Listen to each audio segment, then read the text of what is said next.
چھوٹا دودھ پی لے اس سے تو سارا اسلام لے لیتے ہو، اور جو رسول کی زبان چوس کے جوان ہو جائے،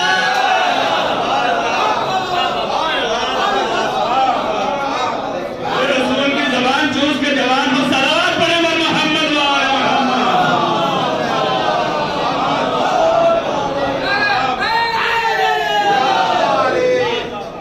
اس علی سے گنتی کی 10 روایتیں بھی لینے کے لیے تیار نہیں، فاطمہ سے کل 3 حدیثیں بھی ہیں، اور جس نے آخر میں اسلام قبول کیا، جھوٹا دودھ پیا، اس سے سارا اسلام لینے کے لیے تیار ہے۔ لیکن مسئلہ کیا ہے؟ آپ کے لیے بھی ہدایت ہے۔ اتنا انہیں روایت بیان کرنے کا شوق ہو گیا تھا کہ انہوں نے ایک روایت بیان کی، اور میں نے اس پر پوری تحقیق کی ہے، اس پر پورا ریسرچ کی ہے کہ انہوں نے ایک روایت بیان کی جو مختلف کتابوں میں موجود ہے آج بھی، کہ رسول نے فرمایا 3 چیزیں منحوس ہیں، 3 چیزیں منحوس ہیں۔ کون کون سی؟ ایک گھر، ایک گھوڑا، ایک عورت۔ انہوں نے بیان کیا، روایت بیان کرنے کا بڑا شوق تھا، لہذا انہوں نے بیان کیا کہ میں نے خود رسول سے سنا ہے کہ رسول نے فرمایا کہ 3 چیزیں منحوس ہیں، ایک گھر، ایک گھوڑا، ایک مکان۔ جب یہ روایت انہوں نے بیان کر دی اور سب نے اسے لکھ دیا، تو ایک دن حضرت عائشہ کے سامنے اس کا تذکرہ ہونے لگا، تو حضرت عائشہ نے کہا کہ ابو ہریرہ نے جھوٹ بولا ہے، یہ حدیث رسول کی ہے ہی نہیں۔ کہا کیوں؟ کہا اس لیے کہ رسول نے جس وقت مسجد میں یہ بیان کیا تھا تو وہ مسجد میں تھا ہی نہیں۔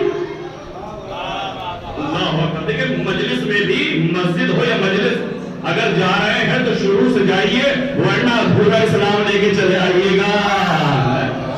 اب حضرت عائشہ کہتی ہیں، پوری کی اس روایت کی تحقیق میرے پاس ہے، وہ کہتی ہیں کہ یہ روایت جھوٹی ہے، اس لیے کہ ابو ہریرہ نے کہا کہ رسول نے یہ فرمایا کہ 3 چیزیں منحوس ہیں، جبکہ رسول نے ایسے کہا ہی نہیں۔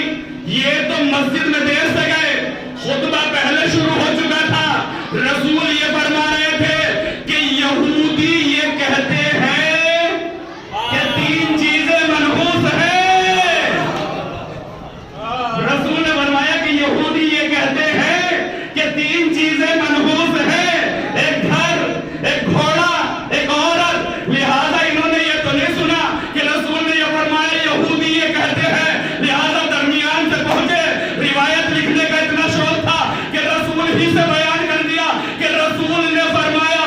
آج یہی حال ہمارا بھی ہو رہا ہے، مجلسوں میں دیر سے جاتے ہیں، مولانا بیان کچھ کرتے ہیں، منسوب ان سے کر دیا کرتے ہیں، یہی حال ہمارا بھی ہو رہا ہے۔ لہذا وہ کہتی ہیں کہ یہ رسول نے بیان ہی نہیں فرمایا، رسول تو کہہ رہے ہیں اللہ لعنت کرے یہودیوں پر، یہ کہتے ہیں، ادھوری بھی اور رسول کے منہ میں ڈالتی کہ رسول نے کہا ہے۔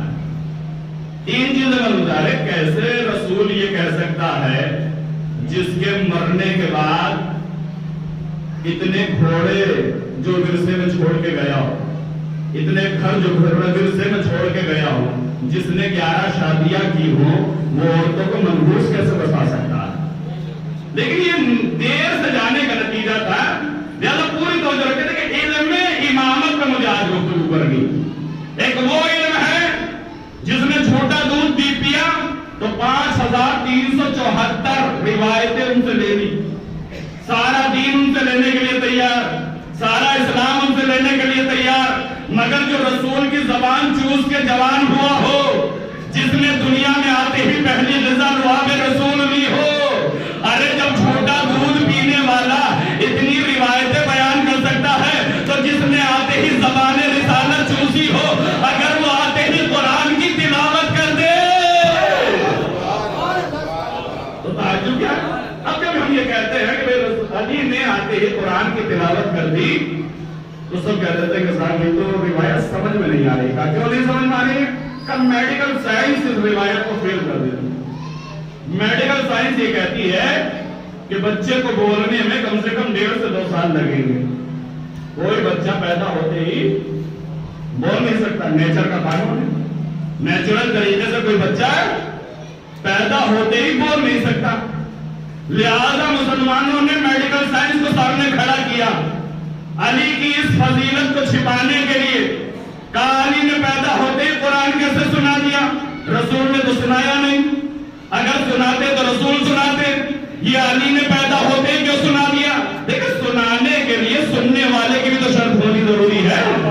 آپ مجھ سے کہنے لگے کہ مولانا آپ ایران میں رہے ہیں، آج فارسی میں مجلس پڑھ دیجیے، میں نے کوئی فرق تو دوں گا، مگر سناؤں گا کسے؟ سناؤں گا تو اسی زبان میں کہ جس میں سننے والے موجود ہوں۔ لہٰذا میں رسول سے پوچھتا ہوں کہ یا رسول اللہ، آپ نے قرآن کیوں نہیں پڑھا؟ علی نے پیدا ہوتے ہی قرآن کیوں پڑھ دیا؟ تو عجب نہ ہو رسالت آواز ہے کہ ہر شخص ہر ایک بات کو پاتا ہی نہیں تھا، ہر ذہن میں ہر لفظ سماتا ہی نہیں تھا۔ ارے قرآن سناتے بھی بھلا کس کو محمد، قرآن کسی اور کو آتا ہی نہیں تھا۔ لہذا رسول کو سنا دیا، اور جب سنا دیا تو تمہارے عقیدے کے مطابق اعتراض یہ نہیں ہونا چاہیے کہ علی نے کیسے سنا دیا، اعتراض تو یہ ہونا چاہیے کہ رسول نے سن کیسے دیا۔ اعتراض تو یہ ہونا چاہیے کہ رسول نے سن کیسے دیا، مگر رسول نے سنا، علی نے سنایا۔ ارے جب سننے والا مل گیا تو علی نے سنا دیا۔ مگر پوری توجہ رکھیے، جو میڈیکل سائنس کو بیچ میں لایا گیا کہ بھئی بچہ پیدا ہوتے ہی بول نہیں سکتا، آپ کو ماننا پڑے گا، نیچر کا قانون ہے کہ بچے کو 1.5 سے 2 سال لگیں گے تب یہ بچہ بولے گا۔ مگر میں مسلمانوں سے پوچھنا چاہتا ہوں کہ آپ قرآن کو مانیں گے یا سائنس کو مانیں گے؟ قرآن کو مانیں گے یا سائنس کو مانیں گے؟ اللہ اکبر، یہی تو آل محمد کی فضیلتیں ہیں کہ اللہ نے آل محمد کو روایتوں میں نہیں رکھا ہے، قرآن کی آیتوں میں رکھا ہے۔ آپ کہیں گے کہ مولانا کہاں قرآن میں لکھا ہوا ہے کہ بچہ بولتا ہے؟ آئیے پڑھیے سورہ مریم 19واں سورہ، ارشاد رب العزت ہوتا ہے 17ویں آیت، اللہ نے مریم کو عیسیٰ عطا کیا۔ کب عطا کیا؟ جب مریم آداب طہارت انجام دے رہی۔ میں اپنی بات کو منتقل کر رہا ہوں اس گفتگو سے کہ جو میں نے عشرہ سالی کی آخری مجلس میں موانع میں کی۔ مریم آداب طہارت انجام دے رہی، اللہ نے فرشتے کو بھیجا، اور جب فرشتے کو بھیجا تو یہ فرشتہ آیا، اور آنے کے بعد اس نے کیا کہا؟ اللہ نے کہا اِنَّا أَرْسَلْنَا إِلَيْهَا رُوحَنَا، ہم نے مریم کی طرف جبریل کو بھیجا، روح الامین کو بھیجا، اور جب بھیجا فَتَمَثَّلَ لَهَا بَشَرًا سَوِيًّا، تو جبریل نے اپنے آپ کو بشر بنا لیا، اپنے آپ کو انسانی پیکر میں ڈھال لیا، اور ایسا ڈھال لیا کہ کوئی اور تو کیا پہچانے گا، مریم نہ پہچان سکی۔ مریم ڈری، قالت او انی اعوذ بالرحمن منک ان کنت تقیا، کہ مریم ڈری اور ڈرنے کے بعد کہا اے انسان تو کہاں آ گیا، اگر تیرے دل میں اللہ کا خوف ہے تو میں تجھ سے پناہ چاہتی ہوں۔ ڈر گئی مریم۔ جب مریم ڈری تو جبریل امین نے کہا انما انا رسول ربک، میں تمہارے رب کا بھیجا ہوا نمائندہ ہوں، میں کوئی بشر نہیں ہوں، کوئی انسان نہیں ہوں، شکل انسانی میں آیا ہوں لیکن انسان نہیں ہوں، میں تمہارے رب کا بھیجا ہوا نمائندہ ہوں۔ کیوں آیا ہے؟ لِأَهَبَ لَكَ غُلَامًا زَكِيًّا، میں اس لیے آیا ہوں تاکہ تمہیں ایک پاکیزہ بیٹا عطا کر دوں۔ جبریل نے اللہ کے حکم سے بیٹا دیا، مریم نے قبول کر لیا، اللہ کی نعمت، اللہ کی عطا، اللہ کی بخشش، اللہ کا کرم، مریم نے اپنی آغوش میں رحمت الہی کو لیا۔ اب امتحان شروع ہوتا ہے، اللہ کہتا ہے مریم اس بچے کو لے کے بیت المقدس میں جاؤ۔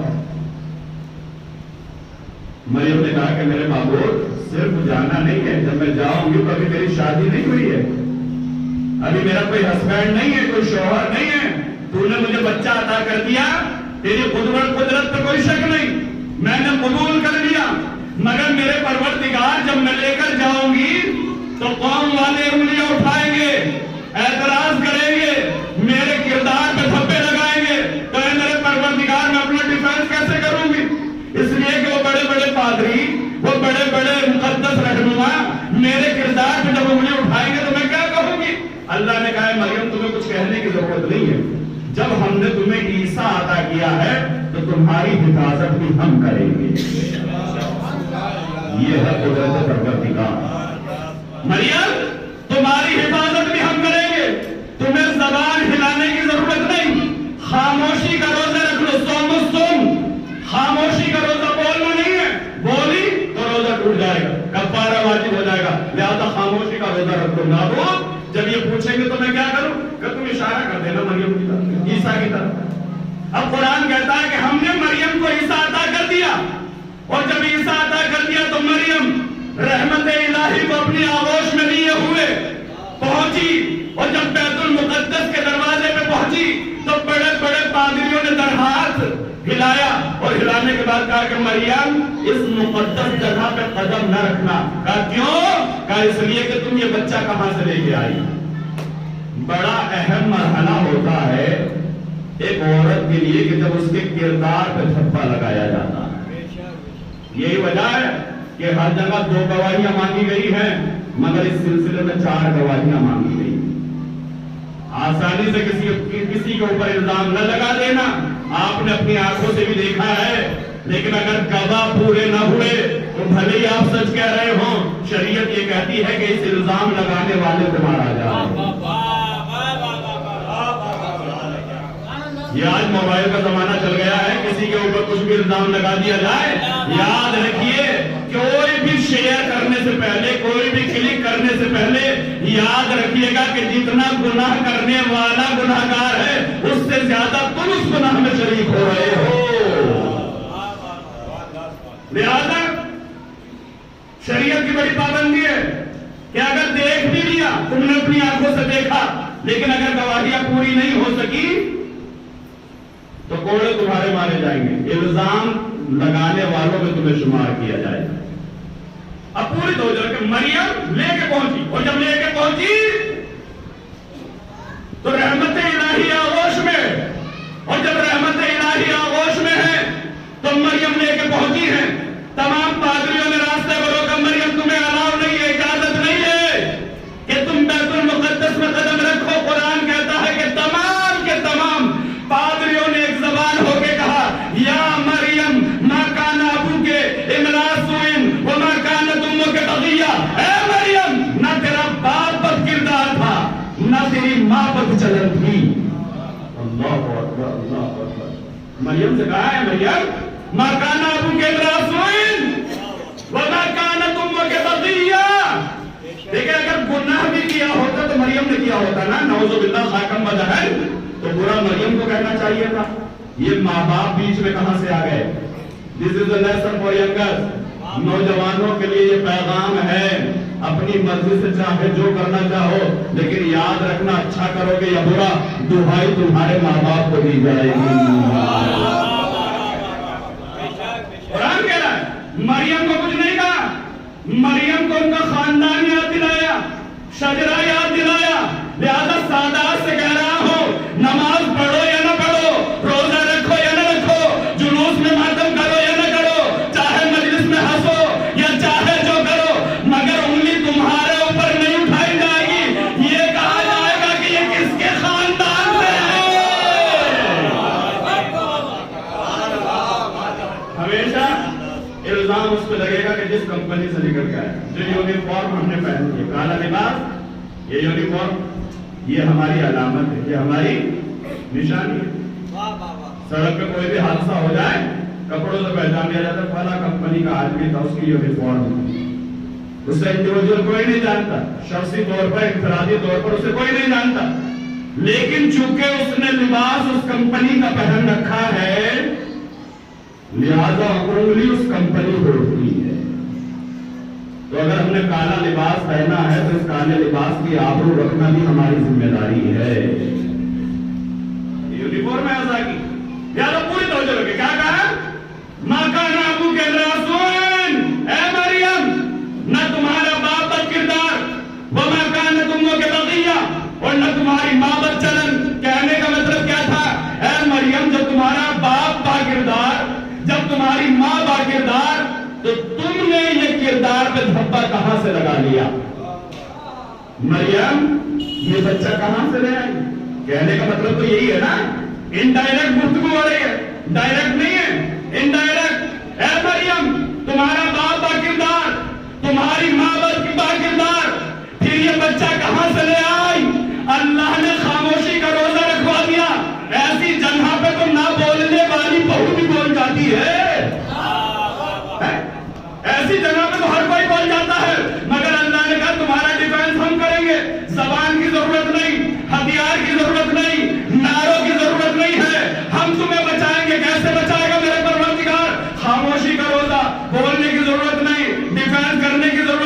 اب قرآن کہتا ہے آگے کی آیت، قرآن کہتا ہے مریم نے فَأَشَارَتْ إِلَيْهِ، جب مریم کے کردار پہ انگلی اٹھائی گئی تو مریم کچھ بولی نہیں، مریم نے عیسیٰ کی طرف اشارہ کیا اور اشاروں میں کہا کہ مجھ سے نہ پوچھو کہ میں یہ بچہ کہاں سے لے آئی، اس سے پوچھو کہ یہ کہاں سے آ گیا۔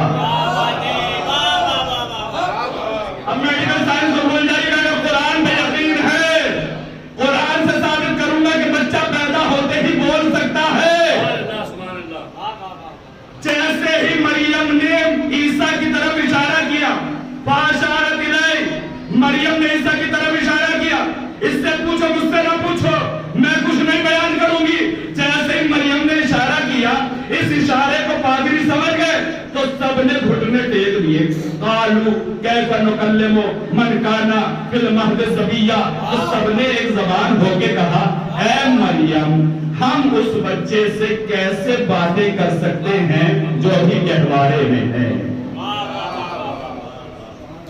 میڈیکل سائنس کو بیچ میں لے کے آئے، انہیں یقین نہیں ہے کہ بچہ بول سکتا ہے، یہ ماننے کے لیے تیار نہیں ہے کہ بچہ بول سکتا ہے، اس لیے کہ قانون قدرت یہی کہہ رہا ہے، قانون فطرت یہی کہہ رہا ہے، نیچر یہی کہہ رہا ہے، میڈیکل سائنس یہی کہہ رہی ہے کہ بچہ پیدا ہوتے ہی بول نہیں سکتا، مگر بچے کے نہ بولنے میں انہوں نے اپنی مجبوری کا اظہار کیا۔ قالوا کیف نکلم، ہم کیسے بول سکتے ہیں کس سے؟ من کانا فی المہد صبیا، جو ابھی بچہ ہے، جو ابھی گہوارے میں ہے، جو ابھی ماں کی آغوش میں ہے، جو ابھی ماں کے ہاتھوں پر ہے، ہم اس سے کیسے بول سکتے ہیں؟ انہوں نے اپنی ہار مانی کہ قدرت نے اپنی جیت کا اعلان کیا۔ اگلی آیت قرآن کہتا ہے جہاں پہ انہوں نے کہا کہ ہم اس بچے سے نہیں بول سکتے، قرآن کی آیت بولی قال انی عبد اللہ آتانی الکتاب وجعلنی نبیا، عیسیٰ ماں کی آغوش میں بولے کہ میں اللہ کا بندہ ہوں، مجھے کتاب بھی دی گئی ہے اور اللہ نے نبی بنا کے بھیجا ہے۔ قرآن کہہ رہا ہے کہ بچہ بولا، اور جب بولا تو بچے نے اپنے کردار کی گواہی دی کہ مجھے اللہ نے نبی بنا کے بھیجا ہے، اللہ کا بندہ ہوں، کتاب دی گئی ہے اور نبی بنا کے بھیجا گیا۔ اب مجھے ذرا انصاف سے بتائیں کہ جب عیسیٰ نے یہ بات کہی تو پادریوں کو تو کھڑے ہو جانا چاہیے تھا، مریم ہم نبی مان لیں گے، لاؤ ان کا سرٹیفکیٹ دکھاؤ، لاؤ ان کی سند دکھاؤ، لاؤ ان کی کتاب دکھاؤ۔ یہ کہاں سے کہہ رہے ہیں کہ اللہ نے مجھے کتاب دی ہے؟ کوئی الواح توریت ان کے ہاتھ میں تھی؟ کوئی توریت کی آیتیں ان کے ہاتھ میں تھی؟ نہیں تھی۔ کوئی سرٹیفکیٹ ان کے ہاتھ میں تھا کہ میں نبی ہوں؟ نہیں تھا۔ بس کہا اور پادری خاموش ہو گئے۔ پادریوں نے اپنی ڈیفیٹ مان لی، اپنی ہار مان لی، پیچھے ہٹ گئے، سب نے مریم کو راستہ دے دیا۔ میں نے کہا پادریوں ارے تمہارے پاس علم ہے، عقل ہے، اتنی جلدی اپنی ہار کیوں مان گئے؟ ابھی تو یہ بچہ بولا ہے اور اس نے کہا ہے کہ میں اللہ کا بندہ ہوں، مجھے کتاب دی گئی ہے اور نبی بنا کے بھیجا گیا ہے، نہ کوئی سرٹیفکیٹ دکھایا نہ کوئی کتاب دکھائی اور تم نے مان لیا۔ کام ماننے کی ضرورت ہی نہیں، ہم نے میڈیکل سائنس کو ٹوٹتے ہوئے دیکھ لیا، یہ بچہ گہوارے میں بول گیا۔ ارے جسے اللہ نے گہوارے میں بولنے کی طاقت دی ہو، ہمیں یہ بھی یقین ہے کہ اللہ نے اسے نبی بنایا ہے۔ اچھا بحث کائے کی چھڑ رہی تھی؟ بحث تھی ماں کے کردار کی گواہی۔ عیسیٰ اپنے لیے نہیں بولے، اپنی ماں کے کردار کی گواہی کے لیے بولے۔ دیکھیں اسے انالائز کر رہا ہوں میں آپ کے سامنے، قرآن کی آیت پر تفسیر۔ بھئی ماں کے کردار پہ انہیں اٹھائی تھی نا، تو اگر بول بھی گئے تھے تو مریم کے حق میں بولتے کہ میری ماں با کردار ہے، اللہ نے مجھے بغیر باپ کے پیدا کیا ہے، میری ماں کے دامن میں کوئی دھبا نہیں ہے، ڈائریکٹ گفتگو کرنی چاہیے۔ یہ انڈائریکٹ فیز میں گفتگو کیوں ہو رہی ہے؟ یہ انڈائریکٹ فیز ہو رہی ہے نا۔ کیا کہا؟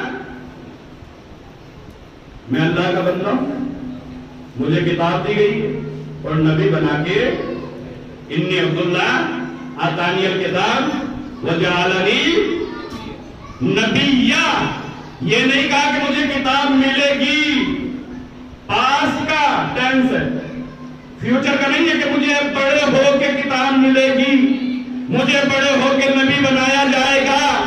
اس کا مطلب یہ ہے کہ پادریوں نے اتنا تسلیم کر لیا کہ اللہ جب کسی کو نبی بناتا ہے تو بڑے ہو کے نبی نہیں بناتا ہے، پیدا ہی نبی کرتا ہے۔ سارے ٹینس پاس کے، کوئی فیوچر کا نہیں ہے۔ مجھے کتاب دے دی گئی، مجھے نبی بنا دیا گیا اور سب نے مان لیا۔ اچھا، گواہی تو ماں کے کردار کی دینی چاہیے، اور اگر ماں کے کردار کی گواہی نہیں دی اور اپنا انٹروڈکشن کرا رہے ہیں تو کھڑے ہو جانا چاہیے تھا پادریوں کو کہ مریم ہم تمہیں انٹری نہیں دیں گے، اس نے اپنا انٹروڈکشن کرایا ہے، تمہارا ڈیفنس نہیں کیا، تمہارا بچاؤ نہیں کیا، تمہارا کردار بھی مجہول، ڈاؤٹ فل، لہذا ہم ماننے کے لیے تیار نہیں۔ مگر سب نے ہار مان لی، سب نے گھٹنے ٹیک دیے، سب پیچھے ہٹ گئے، سب نے راستہ دے دیا۔ میں کہوں گا یہودیوں تمہیں کیا ہو گیا ہے؟ کہا ہم جانتے ہیں کہ اگر اس نے اپنے نبی ہونے کا اعلان کیا ہے تو اتنا تو ہمیں یقین ہے کہ اللہ جسے نبی بناتا ہے اس کے ماں باپ میں کوئی عیب نہیں ہوتا ہے۔ اب مجھے شکوہ تو تاریخ اسلام سے یہی ہے کہ یہودیوں کو پتا چل گیا کہ اللہ جسے نبی بناتا ہے اس کے ماں باپ ایماندار ہوتے ہیں، مگر مسلمانوں کو آج تک ابو طالب کے ایمان میں شک ہو رہا ہے۔ یہ بولنا ضروری ہے اس لیے تھا۔ اچھا، بول سکتا ہے نہیں بول سکتا؟ بحث تو ہے نا اپنی جگہ پر۔ یہ عدالت لگی ہوئی ہے، یہ آل محمد کی فضیلتوں کا کیس چل رہا ہے، اور آپ کو گواہ بنا کے کہہ رہا ہوں کہ علی آغوش رسالت میں بول سکتے ہیں یا نہیں سکتے ہیں۔ تھوڑی سی دیر کے لیے آپ کو نیوٹرل کر رہا ہوں، عقیدت کو ایک طرف رکھ دیجئے، عقیدہ امامت کو ایک طرف رکھ دیجئے، اپنی محبت کو ایک طرف رکھ دیجئے۔ مجھے انصاف سے بتائیے کہ علی آغوش رسالت میں آ کے بول سکتے ہیں یا نہیں بول سکتے؟ گواہی میں دوں گا۔ تاریخ اسلام، رسول اسلام اپنا کلمہ پڑھوا رہے ہیں، خدا کی توحید کا اقرار کروا رہے ہیں، روزانہ مجمع بڑھتا چلا جا رہا ہے، روکنے والے روزانہ روک رہے ہیں، وہاں نہ جانا وہ جادوگر ہے، وہاں نہ جانا وہ نہ جانے کہاں کی باتیں کرتا ہے، نہ وہاں نہ جانا وہ اپنا دیوانہ بنا لیتا ہے، وہاں نہ جانا وہ بڑی لچھے دار باتیں کرتا ہے، وہاں نہ جانا کانوں میں روڑیاں تلک گھسوا دیتا تھا۔ ابو لہب کا تو کام یہی تھا، ورنہ قرآن میں اتنی مذمت اس کی نہ ہوتی۔ تبت یدا ابی لہب وتب، اے ابو لہب تیرے دونوں ہاتھ ٹوٹ جائیں، یہ قرآن کی آیت ہے۔ ابو لہب تیرے دونوں ہاتھ ٹوٹ جائیں، یہ کوئی کیریکٹر نہیں ہے، پوری توجہ رکھے، کوئی ایک آدمی کے لیے نہیں ہے۔ ابو لہب کسی انسان کا نام نہیں ہے، ابو لہب ایک کردار کا نام ہے۔ قرآن کہہ رہا ہے ابو لہب تیرے دونوں ہاتھ ٹوٹ جائے، اس کا مطلب یہ ہے جو بھی پیغام رسالت کو پہنچانے میں آئے اس کے ہاتھ ٹوٹ جائیں گے، چاہے کل کا ابو لہب ہو یا آج کا ابو لہب ہو۔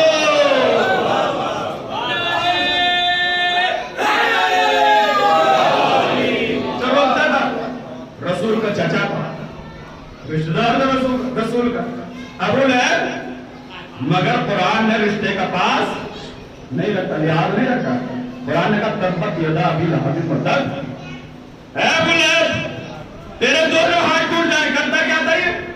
جیسے کوئی قافلہ باہر سے مدینے میں داخل ہوتا تھا تو انہیں پہلے ہی یہ باتیں کہتا تھا، پروپیگنڈا کر دیتا تھا کہ وہاں نہ جانا، پھوٹ کے دیتے ہیں، وہاں نہ جانا، لچھے دار باتیں کرتے ہیں، وہاں نہ جانا ورنہ یہ ہو جائے گا۔ اور اس کا مطلب یہ ہے کہ اگر کوئی ایسی پروپیگنڈے کر رہا ہو تو سیرت رسول پہ عمل نہیں کر رہا ہے، سیرت ابو لہب پہ عمل کر رہا ہے۔ کیا ہوا؟ روکا جائے، مگر نہ جانے کیا چاشنی تھی، کیا اٹریکشن تھا، کیا کھچاؤ تھا، کیا گریویٹیشن تھی کہ ادھر رسول بولتے تھے اور ان کا دل یہ چاہتا تھا کہ چلو ایک بار سن تو نہیں، ایک بار وہ ہٹاتے تھے اور پھر ہٹی ہی رہ جاتی۔ پھر سنتے ہی رہ جاتے تھے اور دیوانے بن جاتے تھے رسول کے. لہذا اس کا بھی یہ کام اور اس کی زوجہ قرآن کہتا ہے کہ یہ رسول کے راہوں میں کانٹے بچھاتی. ما اغنی عنہ مالہ وما کسب وامرأتہ حملۃ الحطب. وامرأتہ یعنی اس کی عورت کہ جو آگ کو اٹھانے والی ہے, لکڑیاں اٹھا کے لاتی تھی نا, وہ سوکھی ہوئی لکڑیاں لے کے آتی تھی تاکہ رسول کی راہوں میں بچھائے, انہیں کانٹے بچھائے. لہذا قرآن نے ابو لہب پہ بھی لعنت کی, اس کی زوجہ پہ بھی لعنت کی. اب پوری توجہ رکھیں, اس کا یہ کام تھا. ایک دن اس کے دل میں یہ بات آئی کہ چلو میں بھی تو ان کا امتحان لے کے دیکھوں. یہ آگے بڑھا اور بڑھنے کے بعد کہا, اے محمد میں بھی تمہیں رسول مان لوں گا. رستے سے اس نے کنکڑی اٹھائی اور کنکڑی اٹھانے کے بعد اس نے اپنی مٹھی میں دبائی اور دبانے کے بعد رسول کے پاس آیا اور رسول کے پاس آنے کے بعد کہا کہ بڑی تم آسمان کی باتیں بتا رہے, جنت ہے, کوثر ہے, سلسبیل ہے, فرشتے ہیں, یہ ہے, وہ ہے, نہ دیکھا خدا کی اقرار کروا رہے ہو. اے محمد میں بھی تمہیں رسول مان لوں گا, میں بھی کلمہ پڑھ لوں گا. آسمان کی نہ بتاؤ, بس اتنا بتا دو کہ میری مٹھی میں کیا ہے. اللہ اکبر, شک ہے نا, اور یقین ہی شک کو توڑ سکتا ہے. لہذا رسول کے پاس آیا کہ آسمان کی خبریں بعد میں دینا, میں بھی تمہیں رسول مان لوں گا. اے محمد بس اتنا بتا دو کہ میری مٹھی میں کیا ہے. رسول نے فرمایا, او بدبخت مجھ سے نہ پوچھ کہ تیری مٹھی میں کیا ہے, اپنی مٹھی کو کھول اور اس کنکڑی سے پوچھ کہ میں کون ہوں.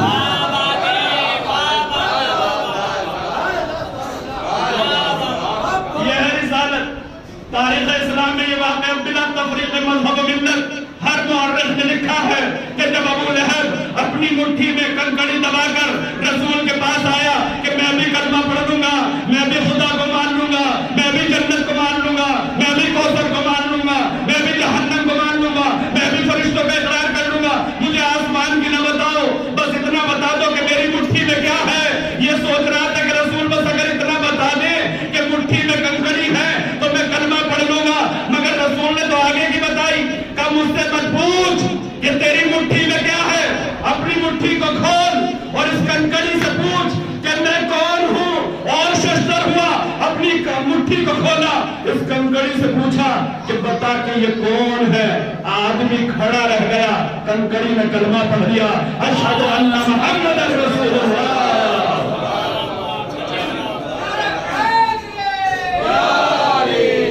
پتھر نے کلمہ پڑھ لیا کہ میں گواہی دیتا ہوں کہ یہ اللہ کے رسول ہیں. اس کا مطلب یہ ہے کہ عقل پیچھے رہ گئی, محبت آگے بڑھ گئی. وہ علامہ اقبال کا شعر کہ بے خطر کود پڑا آتش نمرود میں, عقل ہے محو تماشائے نبے بام ابھی.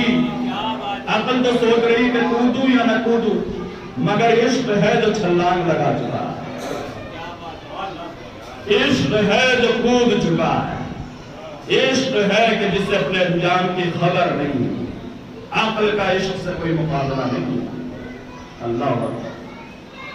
عشق عقل سے آگے کی منزلیں ہیں. معرفت کی اس منزل کو عشق کہا جاتا ہے کہ جہاں پہ جانے کے بعد انسان اپنا فیصلہ اپنے امام کے ہاتھوں پہ چھوڑ جاتا ہے. تو واقعہ آپ کا سنا ہوا ہے نا ہارون مکی کا, کہ چھٹے امام بیٹھے ہوئے ہیں, صلوات پڑھیں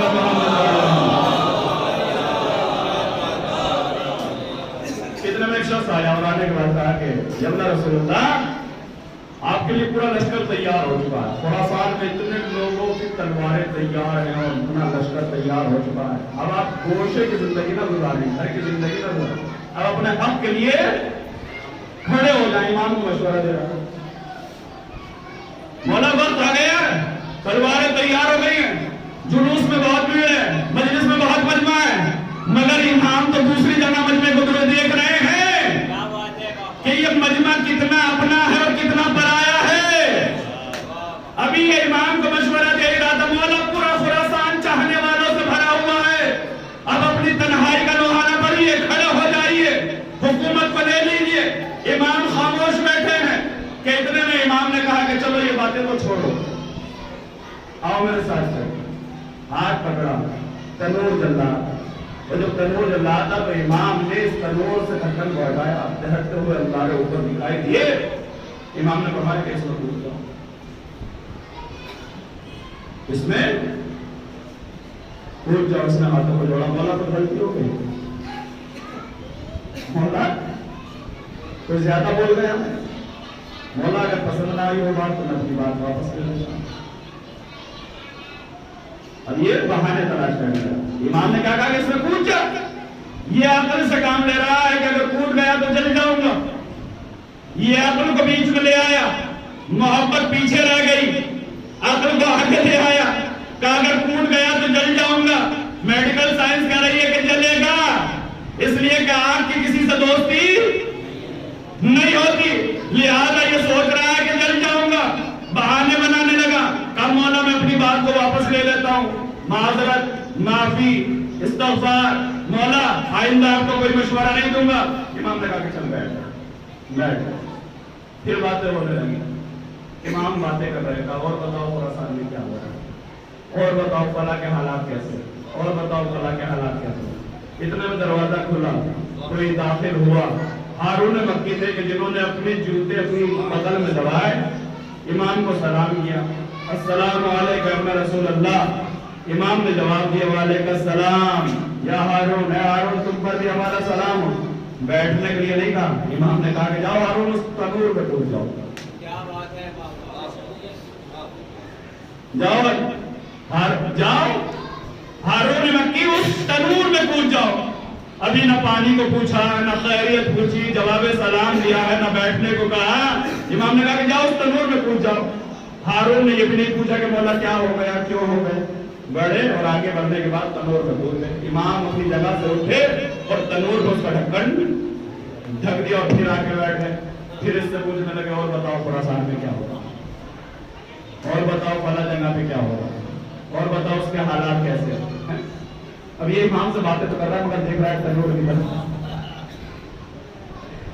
ہم مولا بالکل بے فکر بیٹھے، اس نے کہا کہ مولا ان باتوں کو چھوڑیا ہے، اس کی تو رات بن گئی ہوگی، خاک بن گئی ہوگی مولا، اس نے کیا خطا کی تھی کہ آپ نے اسے اس میں آگ میں ڈال دیا۔ اور جب مولا نے دیکھا کہ جب یہ زیادہ چھٹپٹا رہا تو مولا نے کہا کام ہے، امام نے اس کا ہاتھ پکڑا اور پکڑنے کے بعد تنور پہ لے کر آئے، اور جب تنور پہ لے کر آئے تو امام نے تنور کا ڈھکن ہٹایا تو اس نے اپنی آنکھوں سے دیکھا کہ ہارون مکی آگ میں بیٹھے ہوئے ذکر خدا کر رہے ہیں۔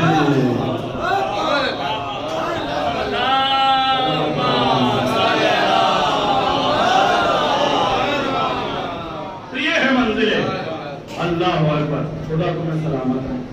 زیادہ وقت میں آپ کا نہیں لے سکتا، اس لیے کہ ابھی مجالس کا سلسلہ اور بھی جاری ہے۔ اللہ اکبر، آج آپ اس کا چیئرمین کرنے کے لیے آئے کہ جس کا پہلا چیئرمین منانے کے لیے بہن کربلا میں موجود ہوتا ہے نا۔ ہمارے یہاں بھی ایسا ہوتا ہے، باپ کا انتقال ہو جائے، بیٹا باہر ہو، جنازے پہ نہ پہنچ پائے تو جب مہینہ دو مہینہ بعد پلٹ کے آتا ہے تو سارے رشتے دار اکٹھا ہو جاتے ہیں کہ چلو سے کچھ، اور وہ آنے والا ایسے ہوتا ہے جیسے جنازے پہ پہنچ کر ہو جاتا ہے۔ اور زینب بہن بھائی کا چہلم منانے کے لیے آ رہی ہے، ابھی خیر مارنے میں زندان میں ہے، ابھی رہائی کا پیغام ملنے والا ہے۔ کیا کیفیت ہوگی زینب کی، بس اس کیفیت کو سمجھانے کے لیے تاکہ دلوں تک بات پہنچ جائے کہ زینب کا حال کیا ہوا ہوگا۔ حیدرآباد دکن میں یہ باتیں آئے کہ ایک نوحہ خان تھا حیدرآباد میں، جو ہر چہلم کو ایک نوحہ پڑھتا تھا، اور جب وہ نوحہ پڑھتا تھا تو بڑا گریا ہوتا تھا، بڑی چیخ و پکار مچا کرتی تھی، لوگ بے ہوش ہو جاتے تھے، اتنا گریا ہوتا تھا۔ وہ نوحہ خان حیدرآباد میں نوحہ پڑھتا تھا اور اس نوحے میں اتنا گریا ہوتا تھا کہ لوگ بے ہوش ہو جاتے تھے اور بار بار پڑھ جاتے تھے، وہ بار بار پڑھتا تھا، خون برسا مگر افسوس نہ برسا پانی۔ روایتیں گواہ ہے، آج کے دل خون برسا ہے، وہ پڑھتا تھا کہ خون برسا مگر افسوس نہ برسا پانی، ارے مانگتا